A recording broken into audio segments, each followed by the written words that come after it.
Hello and welcome to the Smart Quality Summit of SciLife. I'm Rudolf Wagner, and today I will present to you a very important topic. It's about digital health, AI, software, and how to gain really lean regulatory market access now. And we will also look a little bit into the future.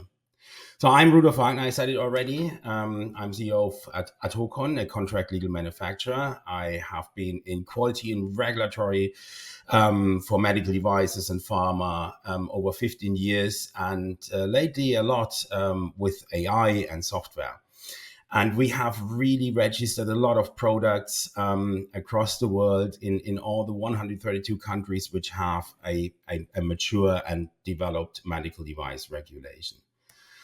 So what I will talk today about and what I will present to you and we hopefully have later on a very good exchange about is so a little bit introduction, background, where we come from, what is the current regulatory landscape, very important. We will look into future regulatory trends and what the regulatory bodies have so far told us where they want to go, what are challenges, how does the enforcement look like? So if you don't follow the rules and the regulation, what can happen?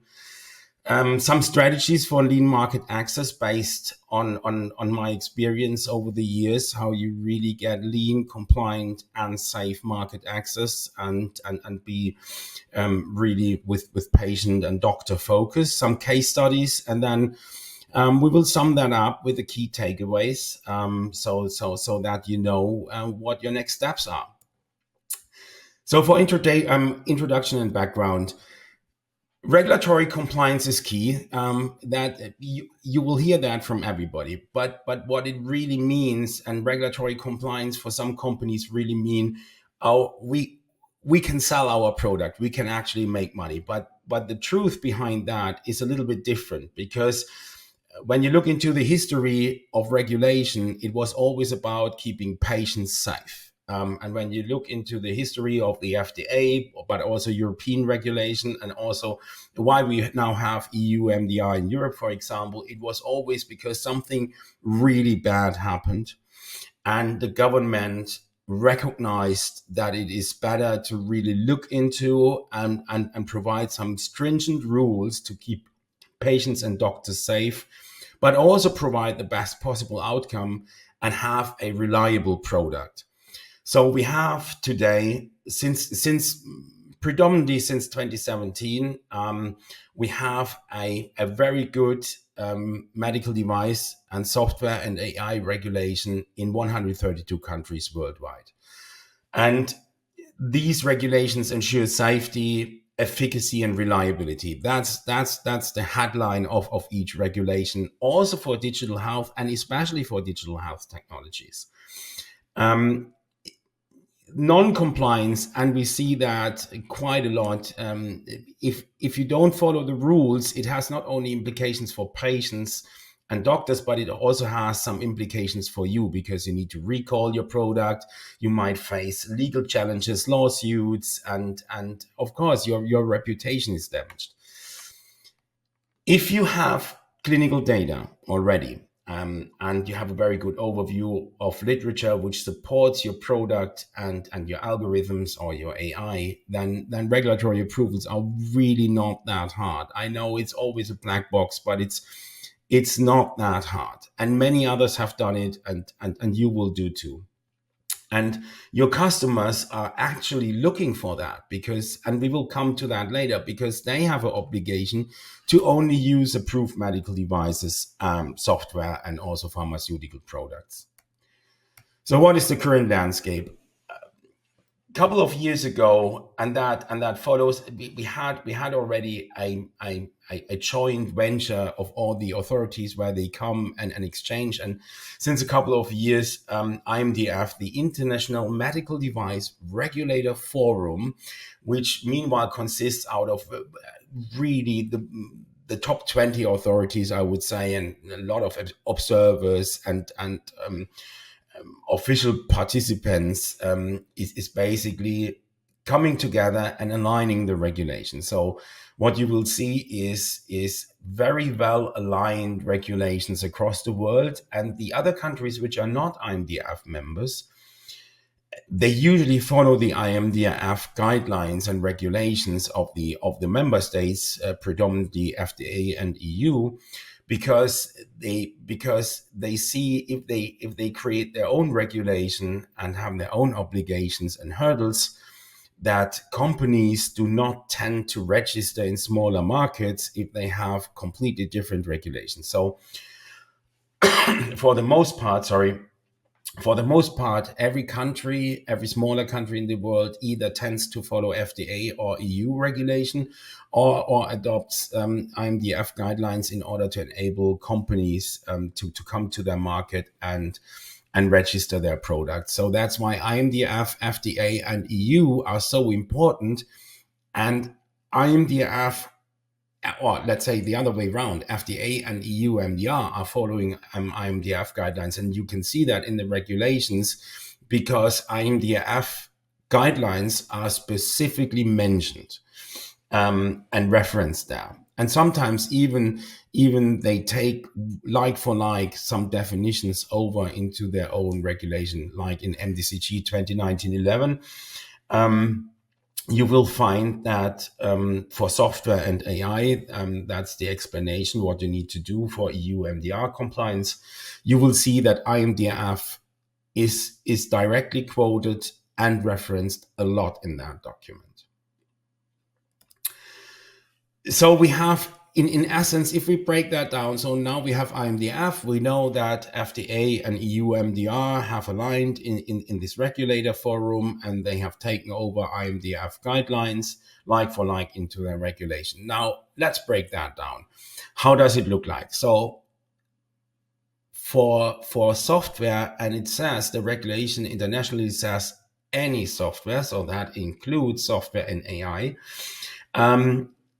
you have to, it is a medical device if it does something specific. So if you intend, as a manufacturer, if you intend to be used alone or in combination, so that could be also in combination with a hardware medical device for human beings, so veterinary products are excluded.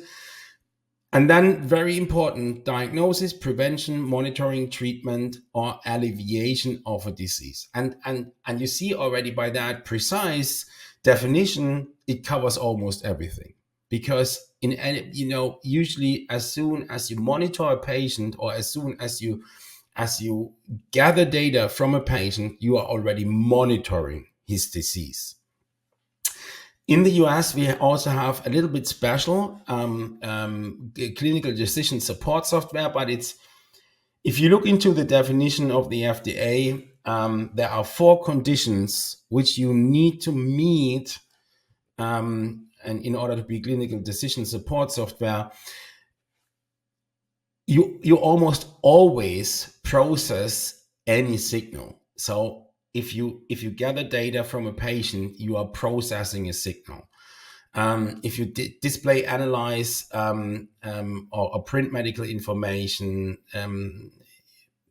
you're almost borderline medical device. So most software and AI tools are failing at the first 2 conditions, but you need to meet all 4 to be CDS. So we don't see that very often. And then we have the famous health and fitness software tools, but honestly, most of them, or many of them, are very borderline or already meet the definition on the left-hand side, and they are already a software as a medical device. So health and fitness is really strictly on food recommendations, or on you can't really make any medical claim there. What will happen in the future? Will that go away? And I read that a lot. Yeah, Peter Liese has just recently brought that vote in the European Parliament that EU MDR will be revised. We need to be very honest with ourselves. The current situation does not indicate any change for the lighter. I know that there are a lot of lobby organizations out there funded by really big manufacturers or big tech who try to advocate that there is currently no regulation for AI and so on. If you look into the registration databases in US or in EU, that is not true. Many AI tools in the US, almost now over 1,000, currently printed 900, but pretty sure over 1,000 are meanwhile registered there. AI tools are registered as a medical device. So yes, people follow companies, big companies follow software as a medical device regulation. And I quote myself, which you shouldn't do, but I do that anyway. This current regulation is the lightest you will ever get for software and AI, because every indicator shows that every additional piece, every revision of the regulation will be more strict. In the past, if you do a review of the past, we haven't had any time in the past, let's say 40, 50 years, where a strict regulation went back to a lighter version. We didn't have that. That will not happen. We didn't see that in pharma. We didn't see that in medical device. We didn't see that in tobacco. We didn't see that in food. That will not happen. So my recommendation always is do it now, register it now. If you have your CE mark, if you have your US FDA approval, whether it's de novo or 510K, you are fine. You are covered. You have a grace period in the future. So if you do it now, first, you have two advantages. You use the lightest possible ever AI and software regulation you will ever get. Secondly, whatever they change in the future, if you have been registered now, you have a grace period, and you always will grant it a period where you can transition into a new regulation. So that's the two advantages. Now, what do we see in the market? What do we see from regulatory bodies? First, the FDA has put out a draft guidance on the change control plans for AI. If that works, pretty sure it will also be applicable to software in the future. It is in review. It shows very clearly. It references it. It is based on it, that the software as a medical device regulation is the basis, so they can't remove that. It's an add-on regulation which you need to follow. So that definitely indicates they will not go back from software as a medical device. Secondly,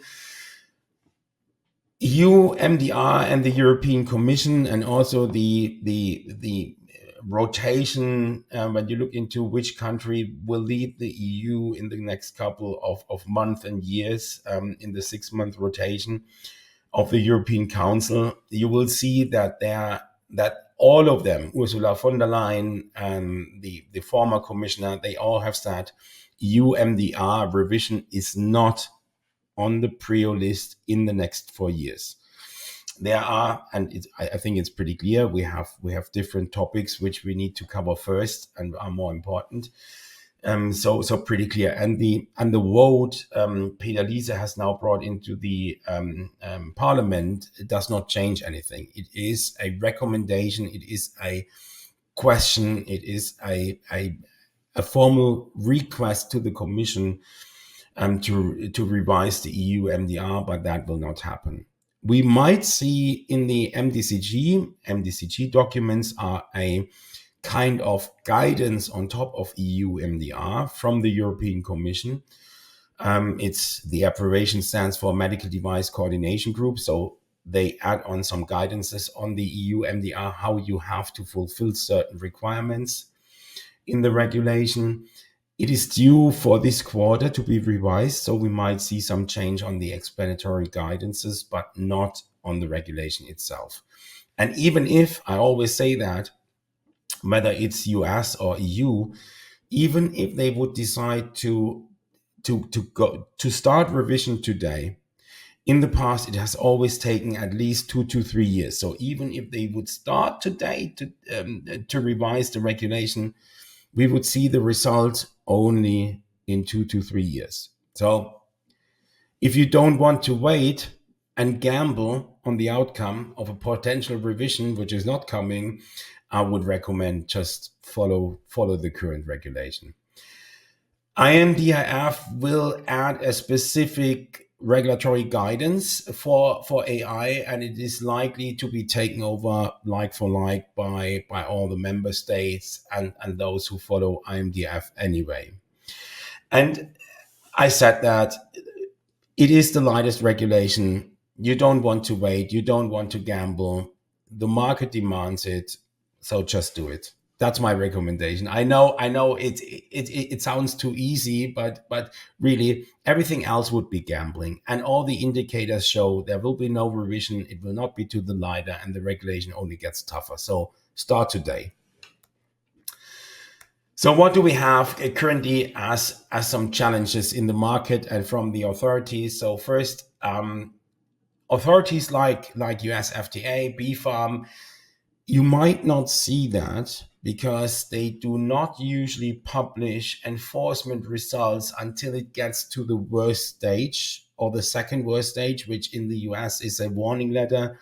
And the worst stage would be then a consent decree, so actively ruling by a court on behalf of the US FDA. So everything beneath it, right? You usually don't get hold of that information. You can request it via a request for information, but usually you don't see that. They are monitoring the app stores. They are monitoring the cloud providers. They are monitoring LinkedIn. They are monitoring press releases.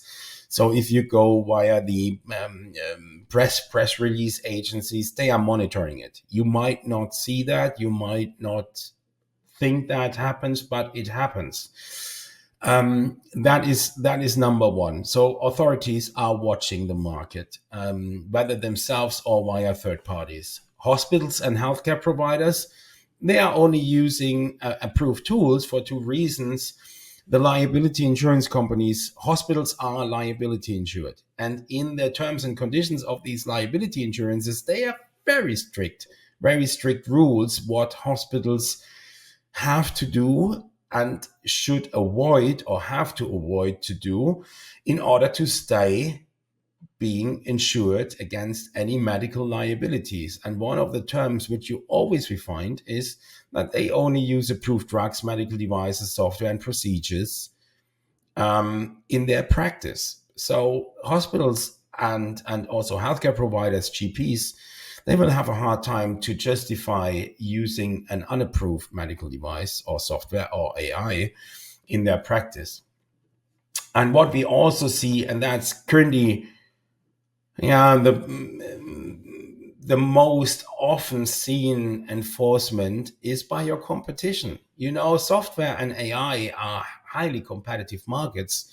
Your competitors, you might know them better than I do, but you know your competitors and they will watch you. And for sure, there are competitors who have followed the regulation, who are compliant, who have been registered on a higher class. And if you now think, oh, well, you know what, I find a good justification why I do the same, but be class one or not register at all, your competition will make sure that you follow the rules. And in Germany, we have now seen, I'm also expert witness and do expert witness statements on regulatory classifications of software and AI. And I've seen a pretty steep increase in lawsuits, usually competition lawsuits, but now, in the last couple of weeks, I got the first time an order to be expert witness in a lawsuit, and I can't give you details, but what I can tell you is that for the first time ever, a company, a CEO, was charged with felony charges because competition are civil matter, competition lawsuits, these are civil matters, but the felony charges which have been put forward were on negligence of care and some medical malpractice, because they found that the device is not completely trained, is not properly trained, does give wrong recommendations, and it's pretty easy to find that out, to test your device, to gain access to that. So that is not really to fear you out or to freak you out.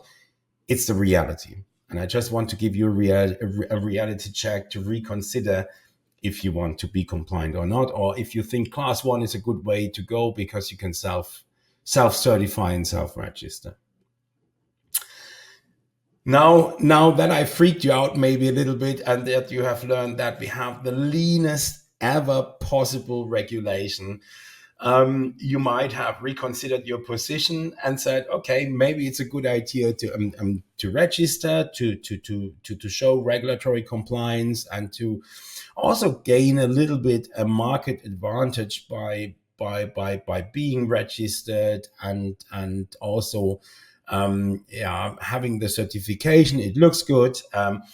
And it is also, you should not forget that regulatory is also a marketing advantage, and gives you a marketing advantage, right? I mean, it is much easier to talk about being registered than to argument in front of a customer why you are not registered and why you believe you are class 1 or not even a medical device. So keep it simple. That's my recommendation. Do not overthink it, right? What you need to provide is in the regulation, and I guide you through, and that's kind of a 8-step. It reads simple. Of course, behind each step is some work for generating documents, is some work to have a proper process in place. But it is relatively straightforward. And as I said, many others have done it before, so I'm pretty sure you make it too. So number 1 is learn from successful submissions and approvals and make it fit for your agile environment. Also, I want to say that straight now, step 1, if you hear from anybody, the FDA wants, the EU wants, the notified body wants, there is not one single defined expectation. Every customer is different, every company is different, every process is different, every product is different. And also, like your company is different than from many others of your competitors, the authority is different. You have different offices, you have different reviewers. Of course, they have the regulation, but I can tell you, having submitted so many applications and technical dossiers and submission files, I had every time I faced a reviewer or a review or feedback from the authority, every single time it was different. So there is not a single expectation. Of course, there are some patterns and some themes you will always face, no matter which authority, no matter which reviewer, but there is not the FDA wants. I hear that sentence very often, and I can tell you, no, that is not true. That is your experience with the FDA, but there is not the FDA wants. Otherwise, we would know about it and it would be put in writing. So take a deep breath. Right from the beginning. Every company is different, and so will be your technical file different from many others. The first step is, and that's the ideal scenario, you have a quality management system. So you have defined your processes and procedures through all the dimensions of your company, and you have defined it, and it meets the requirements of ISO 13485.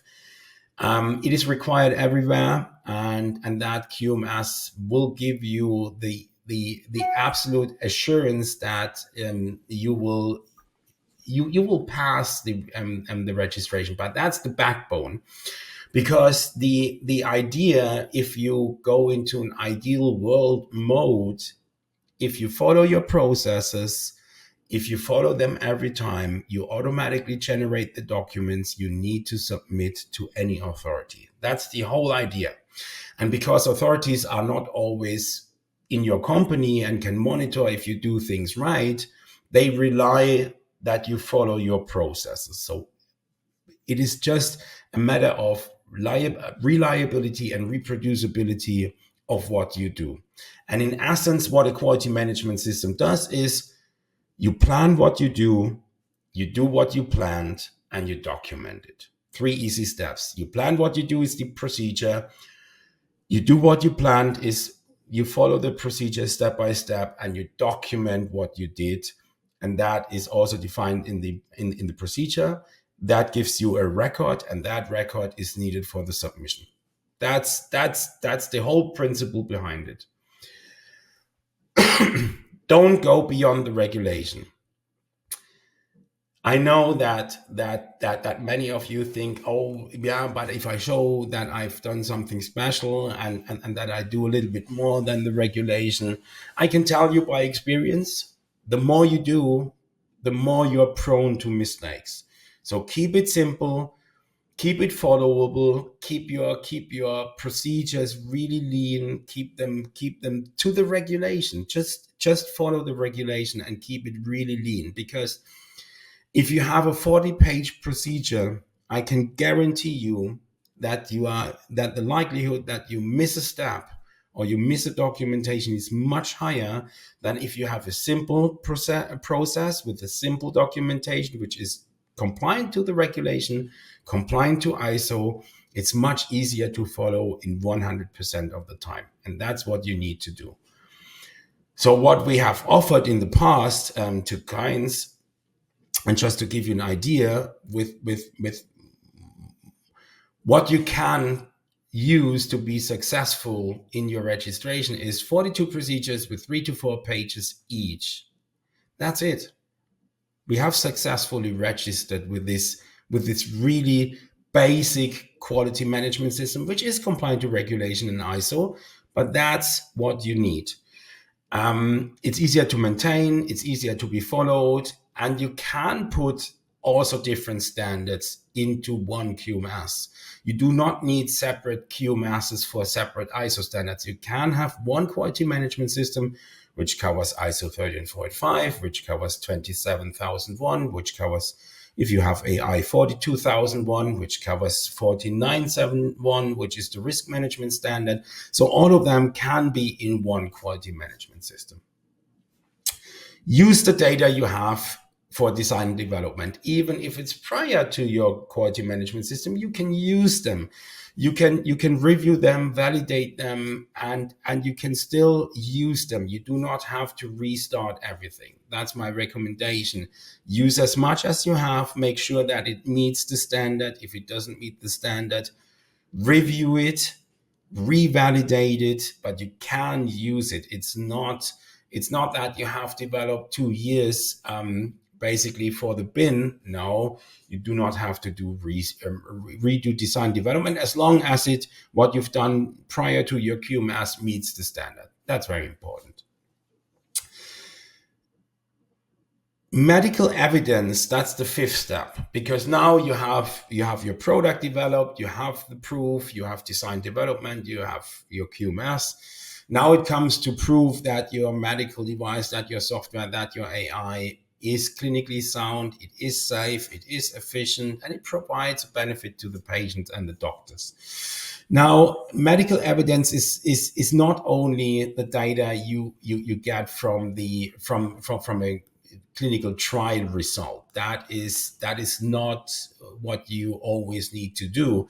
If you have done pilots, if you have maybe done any studies with hospitals, any clinical data which is in a controlled context, in a controlled environment with a very good documentation, meaning there's a protocol, there's raw data, there's a report, maybe you have used to publish in some scientific articles, you can use this data. It is not lost. You don't need to redo that. You can use that data. You are also allowed, if you want to have if you want to use your product in multiple, let's say, configurations, you are allowed, and you can do that. You can register your product as a platform and then have certain configurations. So let's say you have a product which is generalistic.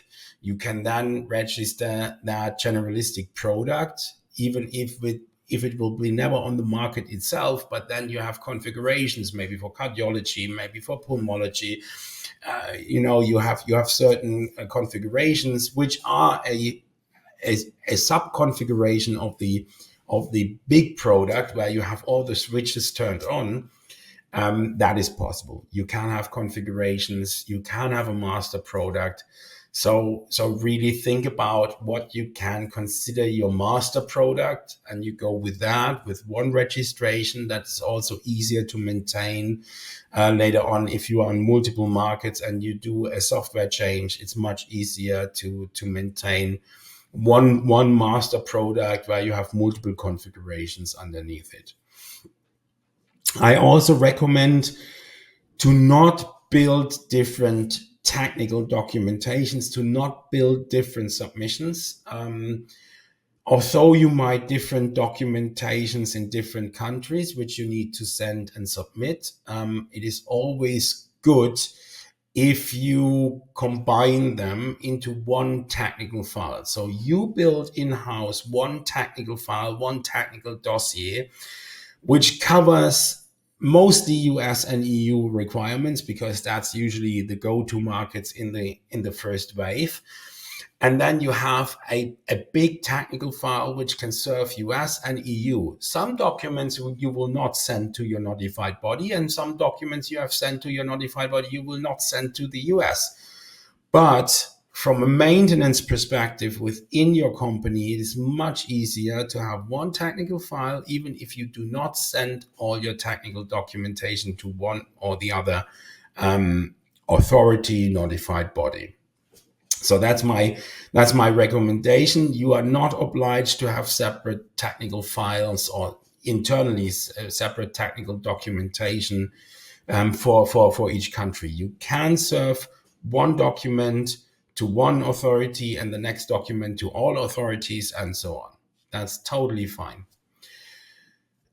If you submit and wait for questions to answer those and learn by iteration, you will not be able to anticipate every question you will get. You will not anticipate every authority feedback. That is almost impossible. And even today, with all my experience I have, because I have submitted so much, and I'm still in the valley of learning from the Dunning-Kruger curve.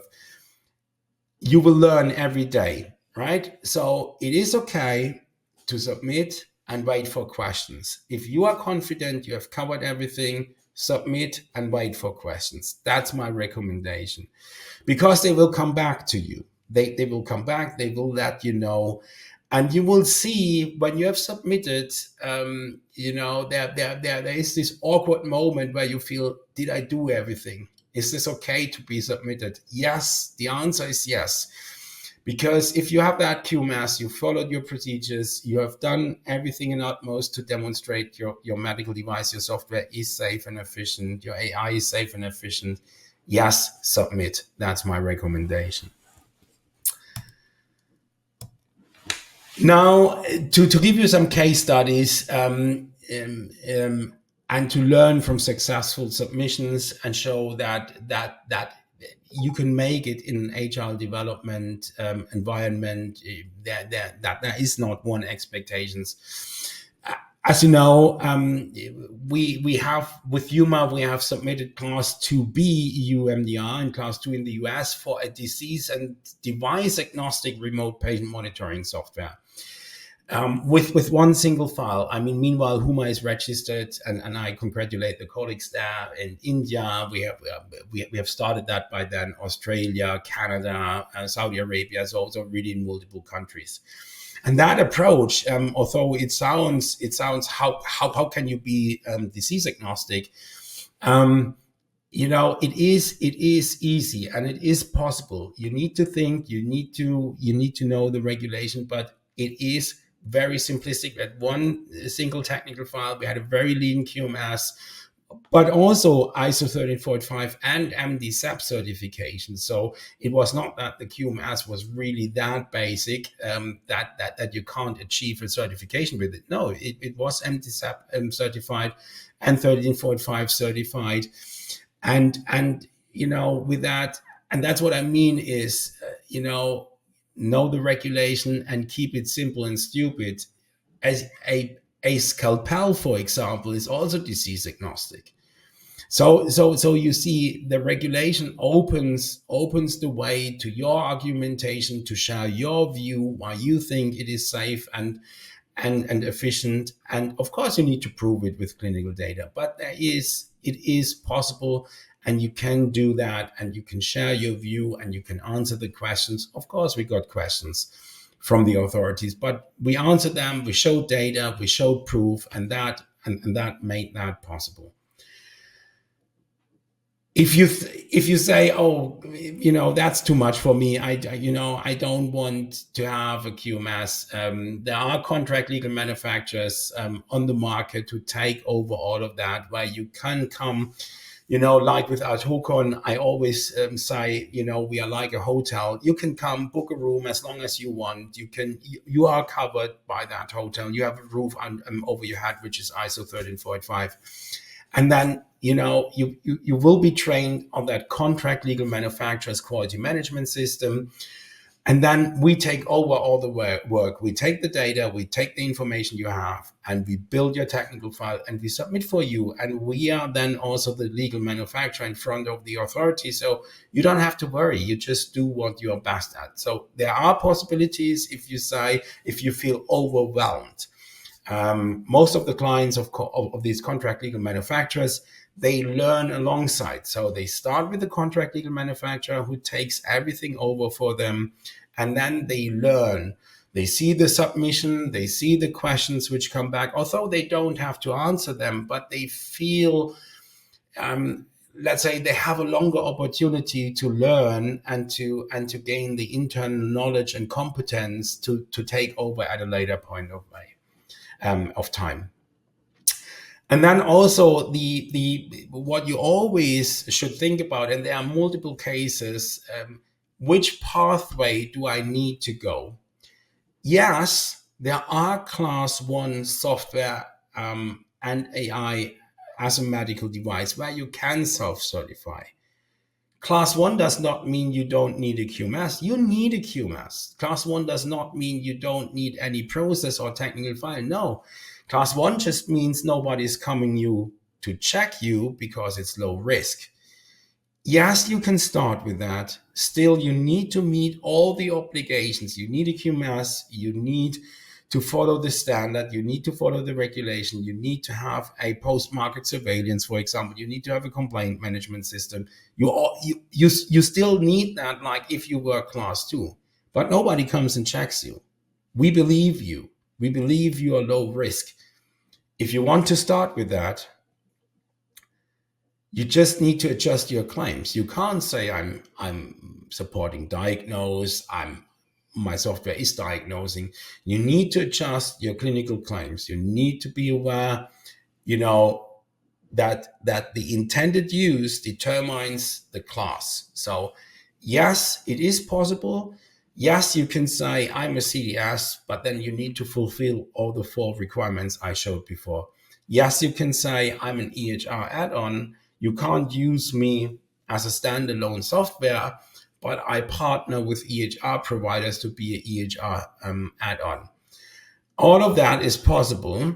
You just need to adjust your claims. You cannot claim automatic diagnosing and then say, I'm not a medical device. That is impossible. Your clinical claims determines basically very, very narrowed down, but your intended use and your clinical claims are determining the risk classification and the medical device classification.